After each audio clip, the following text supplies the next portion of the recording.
this is Candice Fago from the Press of Candice Fago Show. I will start this episode by wishing you all a great new 2021. As we just noticed that the year started a bit rocky, and we're going to talk about that. Yeah, of course, we need to talk about that because it'd be stupid for me to talk about other stuff that doesn't have nothing to do about our well-being or to adapt ourselves with the new normal. Let's keep it real. It's the new normal. And by doing a little research here and there, I've noticed that it makes no damn sense if I'm not talking about what's truly going on. And of course, I'm gonna go ahead by mentioning really clear before anybody trying to throw jab at me or whatever. We will agree to disagree, okay? But right now it's a question of taking information, do your own research. If you still believe whatever the news are showing you and telling you, that's on you. But if you're a person that take a glance of what's going on in the news and go deeper to the core of what's truly going on the floor by following different type of individual that have good backgrounds. And it'd be stupid right now if still now in 2021 you're not interested in politics, because politics is part of everything that is going on in your life. It follows you everywhere because they bring new laws on us. They changing our way of living. They're automatically giving you kind of pressure of how to manage your day with the curfew. What else that I could add on that is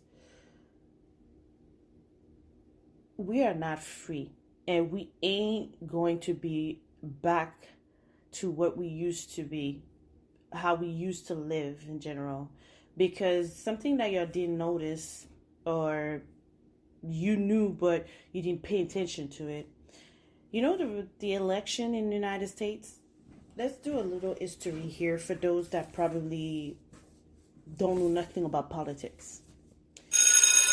You know, the United States is whatever decision they're taking have an effect all over the world.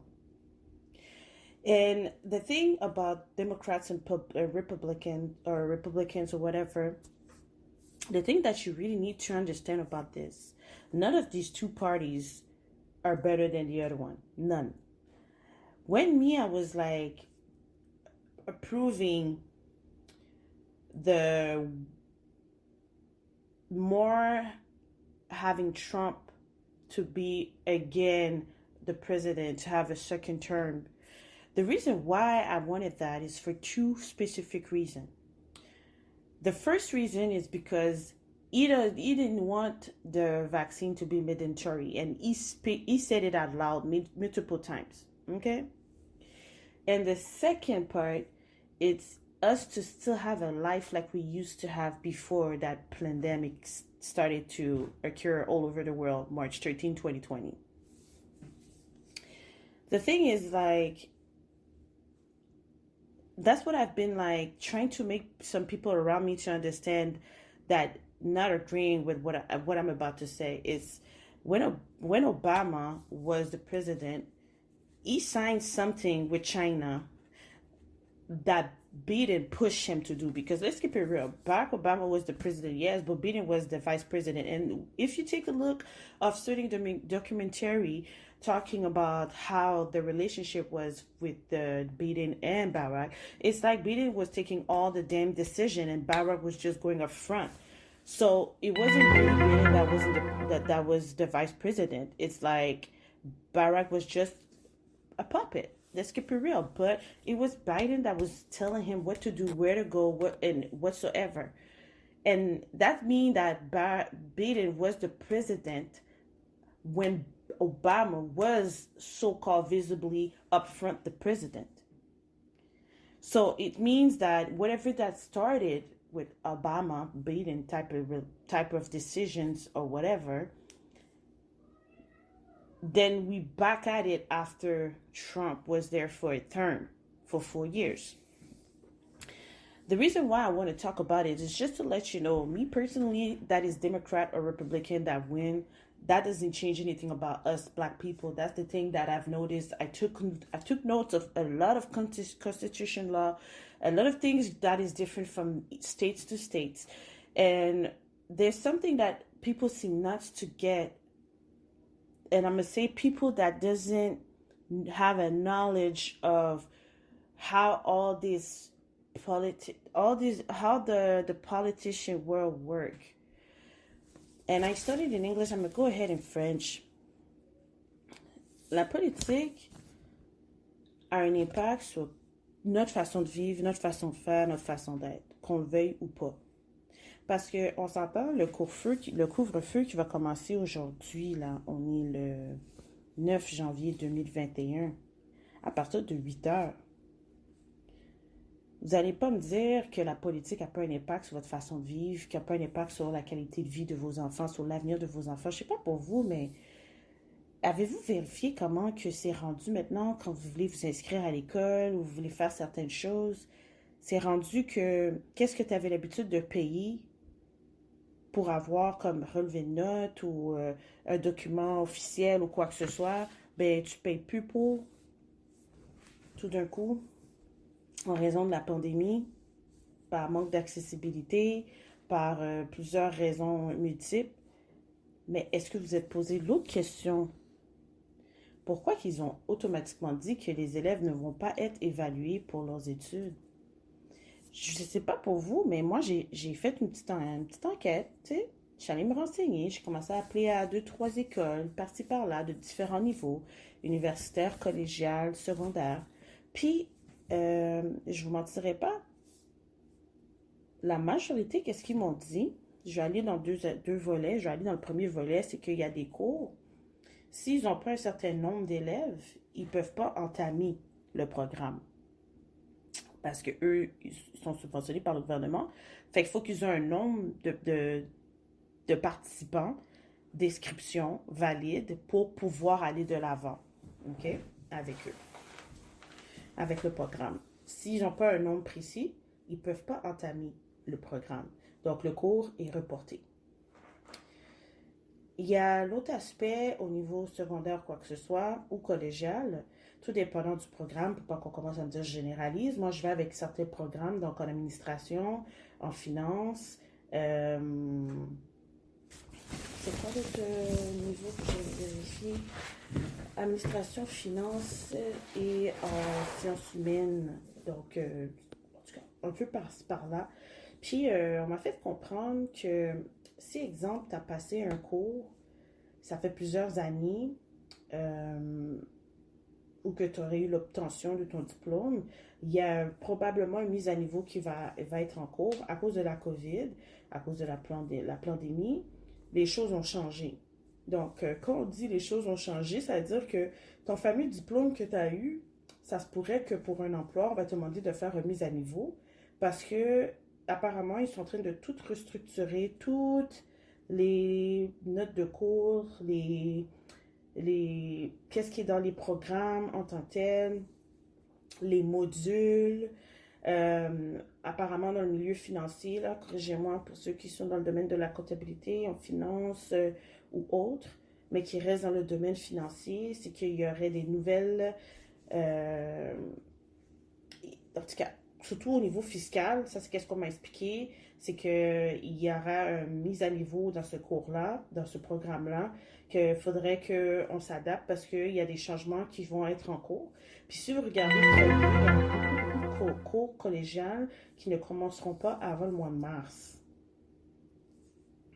Il y a quelque chose en mois de mars, là, apparemment, qui va faire un update. Puis quand je regarde les plans de cours, puis je suis comme très surprise de comment le plan de cours était en 2020 2019. Puis maintenant, puis c'est vraiment pas la même affaire, pas en tout. Pas en tout.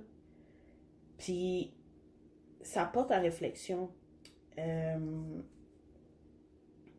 message que j'aimerais donner aux parents qui vont écouter cet épisode-là, ça aurait été super ça aurait été parfait si à partir de maintenant, parce que là, le couvre-feu 8 heures, je sais pas pour vous, tu sais, moi personnellement, je vois pas l'importance du couvre-feu, ok? Puis, let's agree to disagree, depending where you're located, tout dépendant où que vous êtes situé dans la province du Québec. Quand il est 10 heures du soir, des fois la rue est vide, là. Même des fois, il est 5 heures le soir, il n'y a pas beaucoup de mouvement dans la rue.